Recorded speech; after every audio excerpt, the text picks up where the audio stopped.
Aceh datang mohon bantuan untuk bangun negara.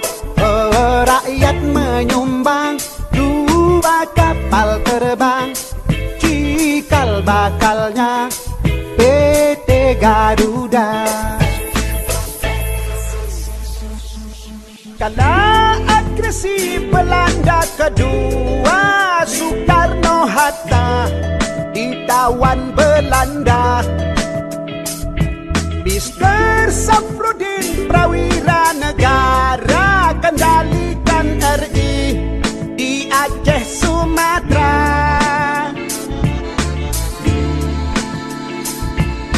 Zaman